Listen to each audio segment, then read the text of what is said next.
বৈষম্য বিরোধী ছাত্র আন্দোলনের সময় হেলিকপ্টার থেকে ছোড়া গুলিতে ছাত্রমৃত্যুর ঘটনায় হত্যা মামলা হয়েছে সাবেক প্রধানমন্ত্রী শেখ হাসিনার বিরুদ্ধে।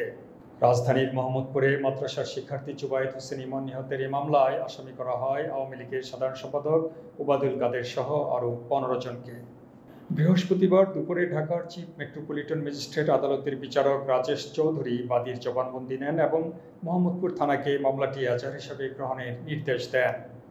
মামলার অন্য আসামিদের মধ্যে রয়েছেন প্রধানমন্ত্রী শেখ হাসিনার মন্ত্রিপরিষদের সদস্য স্বরাষ্ট্রমন্ত্রী আসাদুজ্জামান খান কামাল, আইনমন্ত্রী আনিসুল হক, স্থানীয় সরকার ও পল্লী উন্নয়ন মন্ত্রী তাজুল ইসলাম, বস্ত্র ও পাট মন্ত্রী জাহাঙ্গীর কবির নানক, পররাষ্ট্রমন্ত্রী হাসান মাহমুদ, সাবেক তথ্য প্রতিমন্ত্রী এম এ আরাফাত, উপদেষ্টা সালমান এফ রহমান, সাবেক সংসদ সদস্য মুস্তফা জালাল মহিউদ্দিন। পুলিশের সাবেক মহাপরিদর্শক চৌধুরী আবদুল্লাহ আল মামুন, র্যাবের সাবেক মহাপরিচালক মো হারুনুর রশিদ, সাবেক ডিএমপি কমিশনার হাবিবুর রহমান, ডিএমপির সাবেক অতিরিক্ত আইজিপি খ মহিউদ্দিন, টিভির ডিআইজি হারুনুর রশিদ, ডিএমপির সাবেক যুগ্ম কমিশনার বিপ্লব কুমার সরকার। এছাড়া র্যাবের হেলিকপ্টার টহল টিমের অজ্ঞাতনামা সদস্য এবং তাদের কমান্ডিং অফিসারদেরও আসামি করা হয় মামলায়।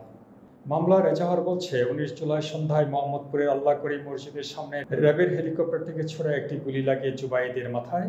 স্থানীয় লোকজন জুবায়েদকে ধানমন্ডির ইবনে সিনা হাসপাতালে নিয়ে গেলে তাকে মৃত ঘোষণা করেন কর্তব্যরত চিকিৎসক।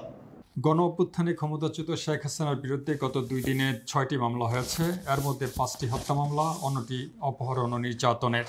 এছাড়া আন্তর্জাতিক অপরাধ ট্রাইব্যুনালে শেখ হাসিনার বিরুদ্ধে গণহত্যার অভিযোগ দায়ের করা হয়েছে।